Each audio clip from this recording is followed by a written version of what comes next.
Hello everyone, welcome to my YouTube channel and this is Shalini Singh. Today we will discuss about Brunner's theory of cognitive development. In our previous videos we have discussed about cognitive development, what is cognitive development and Piaget's theory of cognitive development. और आज के video में हम Brunner के theory के बारे में discuss करेंगे। तो सबसे पहले देखते हैं कि जो जेरोम ब्रूनर थे वो एक अमेरिकन साइकोलॉजिस्ट थे और इन्होंने अपनी थ्योरी के माध्यम से 3 मोड ऑफ रिप्रेजेंटेशंस बताए थे कि जो बच्चा होता है वो उसके जन्म के बाद 3 तरह से अपने जो मोड ऑफ रिप्रेजेंटेशंस हैं वो शो करता है। तो इन्होंने उसको 3 स्टेजेस का भी नाम दिया है। तो ब्रूनर की थ्योरी में जो संज्ञानात्मक विकास की 3 अवस्थाएं होती हैं, 3 स्टेजेस होती हैं, जिसमें फर्स्ट है इनएक्टिव स्टेज, क्रियात्मक अवस्था, second one is iconic stage, प्रतिबिंबात्मक अवस्था, and third one is symbolic stage, संकेतात्मक अवस्था। अब हम इनको थोड़ा डिटेल में देख लेते हैं। तो हमारी जो फर्स्ट स्टेज है इनएक्टिव स्टेज, उसको जन्म से लेके 1 साल तक माना गया है, 0 to 1 ईयर, और कुछ में इसको 3 ईयर्स तक भी कुछ साइकोलॉजिस्ट इसको मानते हैं। इसका अभी थोड़ा सा इसमें कन्फ्यूज़न है।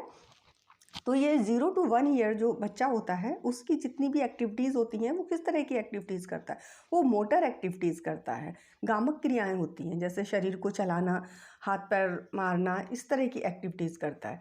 तो ये जो स्टेज होती है, this is first kind of memory, स्मृति का पहला प्रकार होता है, मतलब इसमें ही बच्चा थोड़ा इसकी मेमोरी डेवलप होती है।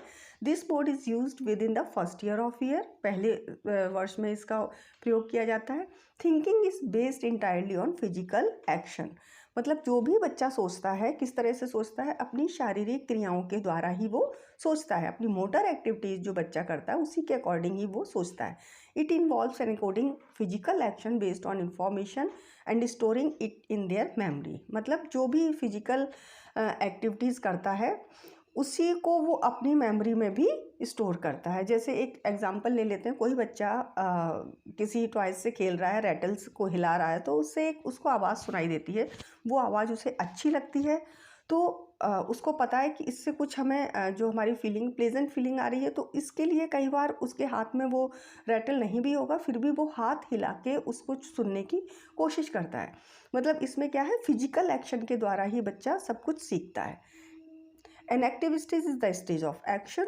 तो इसमें जो भी स्टेज है, इसमें सारी हम मोटर एक्टिविटीज़ को लेते हैं बच्चे की, इसलिए इसको स्टेज ऑफ एक्शन भी कहते हैं।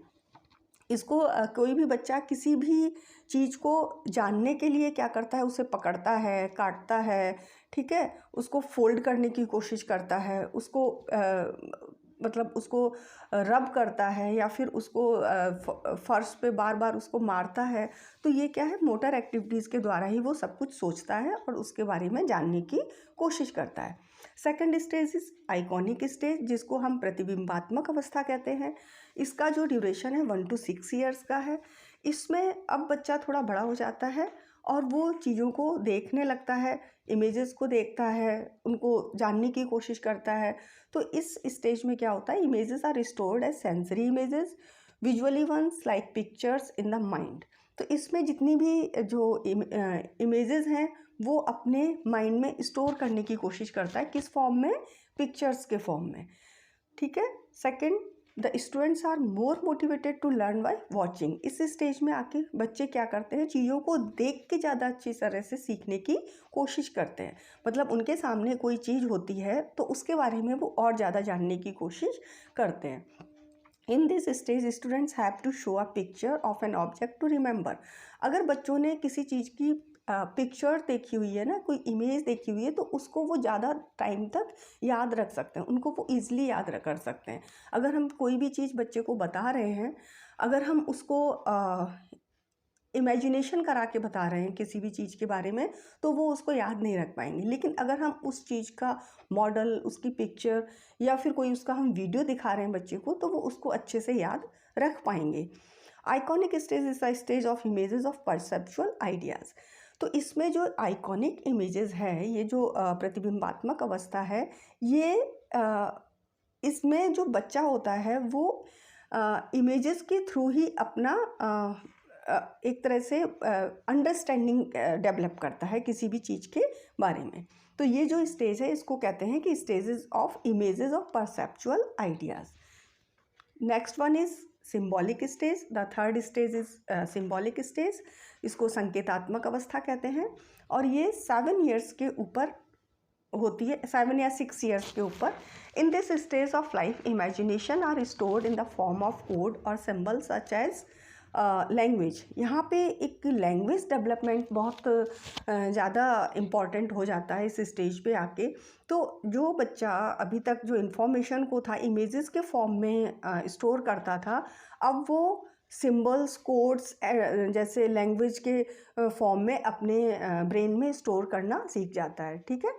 Developing the capacity to describe experience through words और सिम्बल्स। अब जब उसको लैंग्वेज डेवलपमेंट उसका हो चुका है तो हर तरह के वो एक्सपीरियंस को शब्दों में एक्सप्रेस कर सकता है और ये कैपेसिटी बच्चे के अंदर डेवलप हो जाती है। लिख कर बोल कर किसी भी तरह से वो अपने एक्सपीरियंसेस को बता सकता है।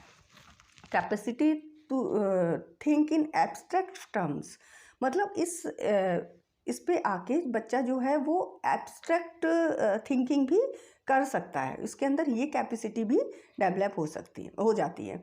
तो एब्स्ट्रैक्ट थिंकिंग किस तरह से करता है? एब्स्ट्रैक्ट थिंकिंग में मतलब वो जब उसको लैंग्वेज डेवलपमेंट हो गया तो उसके बारे में वो बहुत अच्छे से सोच सकता है। अभी तक क्या था, बच्चा जो चीज़ सामने होती थी उसी के बारे में सोचता था।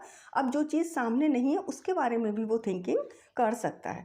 Symbolic stage is the stage of words. इसलिए कहते हैं कि जो सिंबॉलिक स्टेज है, संकेतात्मक अवस्था है, ये शब्दों की अवस्था है।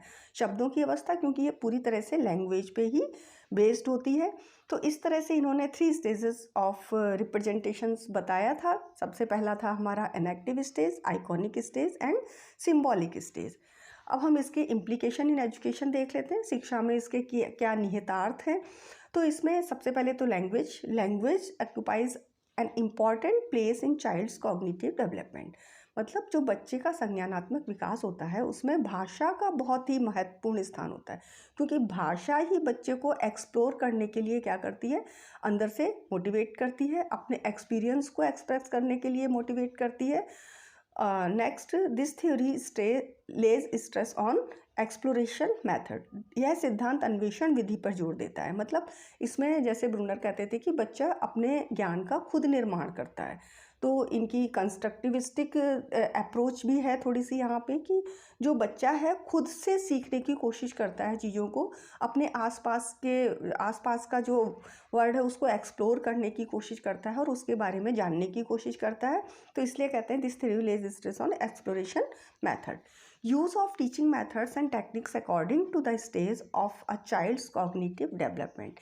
ये भी इसका एक इम्प्लीकेशन है कि बच्चे को पढ़ाने के लिए हम कौन सी टीचिंग मेथड्स और टेक्निक्स का यूज़ कर रहे हैं, ये हम उसके स्टेजेस के अकॉर्डिंग ही डिसाइड करेंगे। जैसे अगर मान लीजिए बच्चा आइकॉनिक स्टेज में है तो वहाँ पे हम ज़्यादा से ज़्यादा बच्चे को क्या करेंगे, डिमॉन्स्ट्रेशन मेथड यूज़ करेंगे। उसे जो भी चीज़ पढ़ाएंगे उसकी पिक्चर दिखाएंगे या उसका मॉडल दिखाएंगे।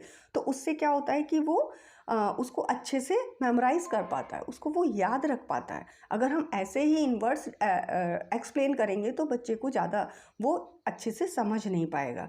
ठीक है। लेकिन जब वो सिंबॉलिक स्टेज में पहुंच जाता है तो वहाँ अगर उसको एक्सप्लेन करके किसी चीज़ को बताया जा रहा है तो वो उसको वहाँ पे मेमोराइज़ कर सकता है। Children of same age group should be taught as per their ability and capability.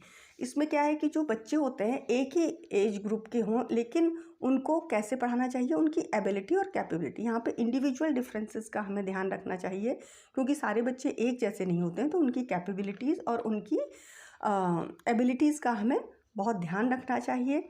तो इस तरह से जो ब्रूनर ने बताया 3 स्टेजेस ऑफ डेवलपमेंट, तो कॉग्निटिव डेवलपमेंट, तो ये मतलब एक थ्योरी बहुत ही इम्पॉर्टेंट थ्योरी है। और इसमें अगर हम पियाजे से इसको कंपेयर करें तो पियाजे की जो थ्योरी थी वो उन्होंने 4 थ्योरीज ऑफ कॉग्निटिव डेवलपमेंट दी थी। उनमें से जो लास्ट थ्योरी है फॉर्मल ऑपरेशन स्टेज, तो ये जो आपकी जो लास्ट थ्योरी है इसमें सिंबॉलिक स्टेज, ये उससे ही मिलती जुलती है। बाकी की जो फर्स्ट 2 थ्योरीज हैं वो उनकी फर्स्ट 3 स्टेजेस से मिलती जुलती हैं। तो ये थी आपकी ब्रूनर्स कॉग्निटिव डेवलपमेंट थ्योरी। और मुझे I hope you like this video and thank